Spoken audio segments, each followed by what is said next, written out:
Political analyst Dr Levy Ndou joins us now to weigh in on the political developments around the budget speech expected on Wednesday. Thank you so much, Dr Ndou, for your time this afternoon. So, according to weekend newspaper reports, Finance Minister Enoch Godongwana insists on hiking the country's VAT rate to raise revenue, even if it means less than what was originally proposed, saying that it is necessary to keep the social relief of distress grant going.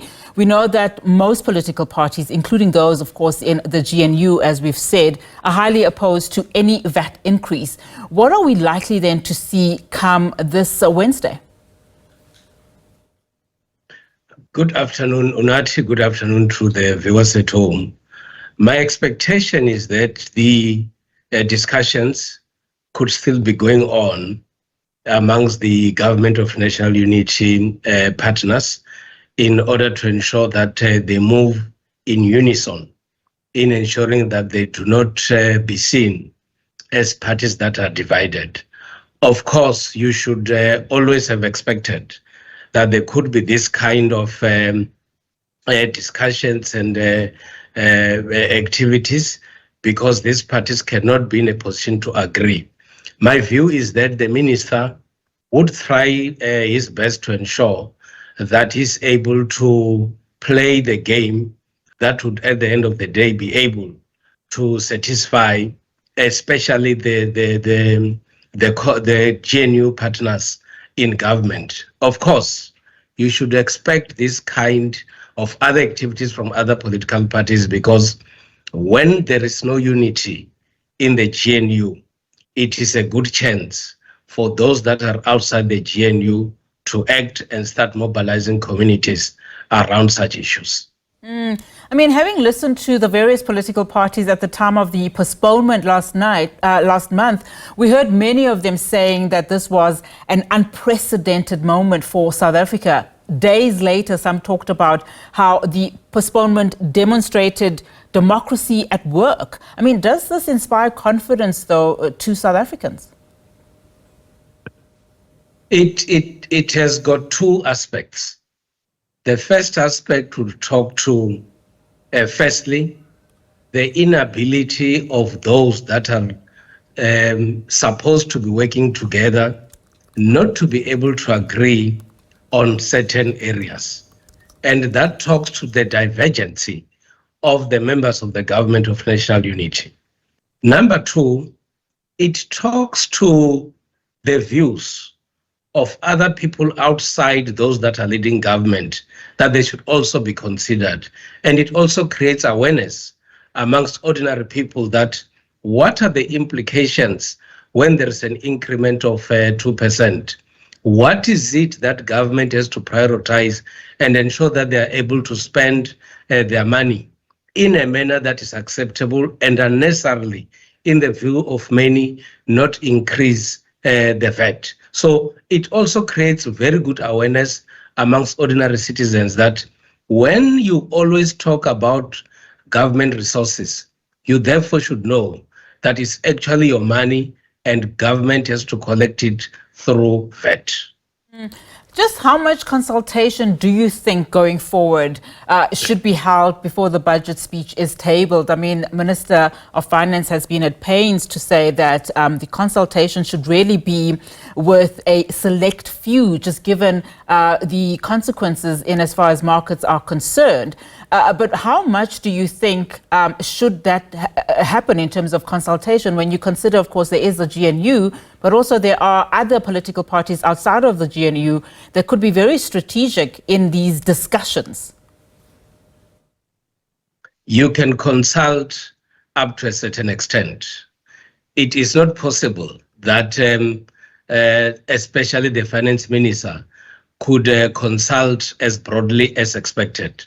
There are decisions that will require the minister, in his capacity as the Minister of Finance, to be able to take. But equally, the minister has to be cautious about the kind of population that we have, especially when you have got very few people that are working who are also the funders of the government coffers. So you also need to look at that.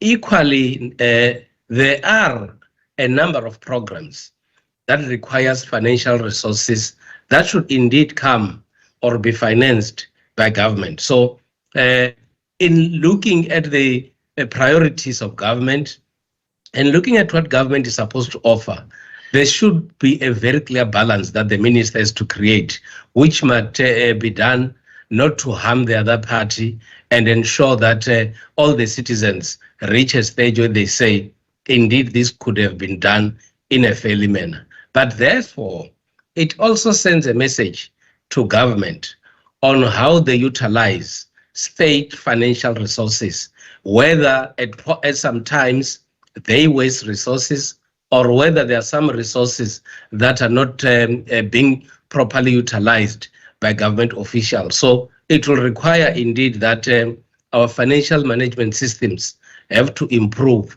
so that we're also able to save and not want to increase the VAT, because that creates a situation where ordinary citizens are negatively affected.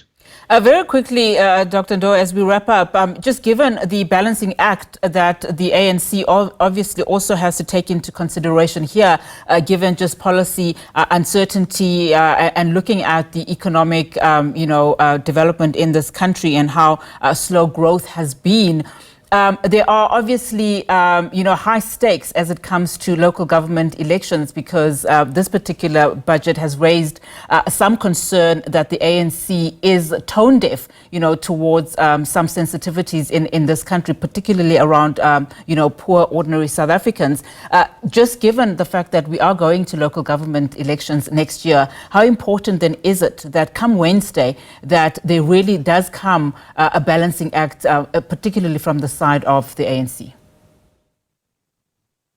It is unfortunate that the finance minister has to table the budget, and on the other hand, the ANC, his party, having sight on the local government elections. But that is the nature of the job that politicians have to embark on. There are times in which they are going to take decisions that could not be favorable to their parties, and they must be able to find strategies to pick up the pieces and ensure that they still go out and campaign. It is also a moment where parties, through their deployees, should avoid taking popular decisions that have a potential to harm the nation as we move forward. So it's about creating a very clear balance on the part of the minister that would be accepted by all the people on the ground.